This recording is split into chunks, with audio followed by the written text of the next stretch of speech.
నమస్తే, welcome to prime nine desk analysis. నేను మీ బ్రహ్మనాయుడు.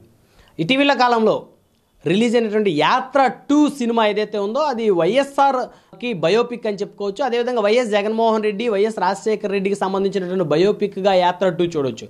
గతంలో యాత్ర 1 రిలీజ్ ఏదైతే ఉందో దాని తర్వాత దాదాపు సుదీర్ఘమైన విరామం తర్వాత యాత్ర 2 రిలీజ్ అయింది. యాత్ర 2లో రాజశేఖర రెడ్డికి సంబంధించినటువంటి అనేక విషయాలు, రాజశేఖర రెడ్డి మరణం తర్వాత జగన్మోహన్ రెడ్డిని కాంగ్రెస్ పార్టీ అణిచివేసిందని, తండ్రికి ఇచ్చినటువంటి మాట కోసం తాను ప్రజల్లోకి వెళ్ళానని, ఓదార్పు యాత్ర చేశానని, తద్వారా అప్పుడున్నటువంటి కాంగ్రెస్ పార్టీ, ఢిల్లీలో అధికారంలో ఉన్నటువంటి కాంగ్రెస్ పార్టీ అధిష్టానం జగన్మోహన్ రెడ్డి మీద పలు రకాల కేసులు బనాయించి ఆయన్ని జైలు పాలు చేసింది అనేటువంటి ఒక ఎపిసోడ్ అయితే యాత్ర 2 చిత్రంలో అయితే చిత్రీకరించిన పరిస్థితి ఉంది. అయితే తాను ఎలాంటి తప్పు చేయలేదని, ప్రజాధనాన్ని తాను దుర్వినియోగం చేయలేదని చెప్పేసి తనకు తాను తీసుకున్న సినిమాగా యాత్ర 2 కనపడుతుందంటూ ఇటు వైకాపాకి సంబంధించినటువంటి, వైకాపాని విమర్శించేటువంటి రాజకీయ పార్టీలన్నీ కూడా పెద్ద ఎత్తున దుమ్మెత్తిపోస్తామని, ప్రధానంగా కనుక చూస్తే వైఎస్ఆర్ కుటుంబంలో ఉన్నటువంటి పలువురు ప్రముఖులు ఎవరైతే ఉన్నారో, ప్రత్యేకంగా చెప్పండి, ప్రస్తుతం ఆంధ్రప్రదేశ్ కాంగ్రెస్ పార్టీ పిసిసి అధ్యక్షురాలుగా ఉన్నటువంటి షర్మిల పాత్ర ఎక్కడా కూడా కనబడకపోవడంపై పెద్ద ఎత్తునైతే విమర్శలు వెలువెత్తుతున్నాయి.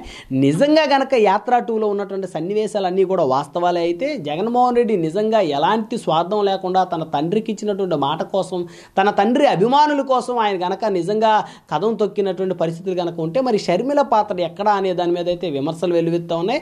నిజంగా చెప్పాలి అంటే జగన్మోహన్ రెడ్డి జైలుకి వెళ్ళిన తర్వాత వైఎస్ఆర్ కాంగ్రెస్ పార్టీ ఇక లేదు, భూస్థాపితం అవుతుంది.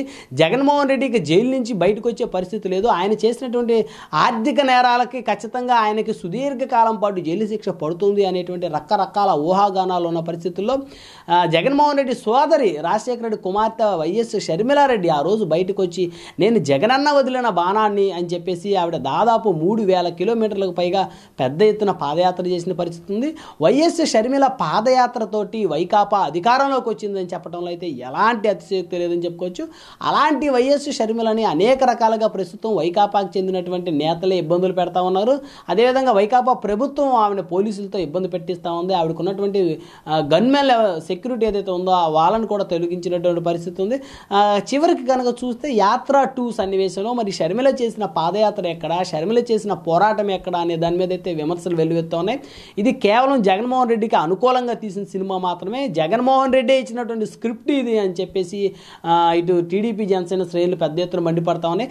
నిజంగా కనుక జగన్మోహన్ రెడ్డి అంత గుణవంతుడు, అంత సచ్చీలుడు అయితే తన సోదరి పాత్ర ఎక్కడ ఉంది అనే దాని మీద అయితే ప్రత్యేకించి విమర్శలు వెలువెత్తున్నాయి. అయితే వైఎస్ షర్మిల పాత్ర లేకపోవటం పట్ల కనుక చూస్తే ఖచ్చితంగా ఆవిడ మీద ఒక వివక్ష ఉందని చెప్పొచ్చు. ఒకవేళ షర్మిలకి జగన్మోహన్ రెడ్డికి మధ్యలో జరిగినటువంటి వివాదాలు ఏవైతే ఉన్నాయో అవి 2019 ఎన్నికల తర్వాత వివాదాలు అని చెప్పుకోవచ్చు. ఎందుకంటే ఆస్తి గొడవలు ఏవైతే ఉన్నాయో రాజశేఖర రెడ్డి పంచినటువంటి ఆస్తులకు సంబంధించి షర్మిలకి అదేవిధంగా జగన్కి ఆస్తుల పంపకాల్లో జగన్మోహన్ రెడ్డికి సంబంధించిన కొన్ని ఆస్తులను ఈడీ అటాచ్ చేసిందని, సో ఆ ఆస్తులు తనకు దక్కే పరిస్థితి లేదని, కాబట్టి షర్మిల ఆస్తుల్లో జగన్మోహన్ రెడ్డి వాటా కోరారని, దాని మీద ఇద్దరి మధ్య కూడా వాగ్వాదం జరిగింది అనేటువంటి రకరకాల పుకారులు షికారులు చేస్తున్న పరిస్థితి ఉంది. సో ఆ అంశాలన్నీ కూడా పక్కన పెడితే అవన్నీ కూడా 2019 తర్వాత జరిగిన ఎపిసోడే కాబట్టి మరి 2012 అంటే 2009 రాజశేఖర రెడ్డి మరణం నుంచి 2019 వరకు దాదాపు 10 సంవత్సరాల పాటు వైఎస్ షర్మిల సుదీర్ఘమైన ప్రస్థానం సాగించారు.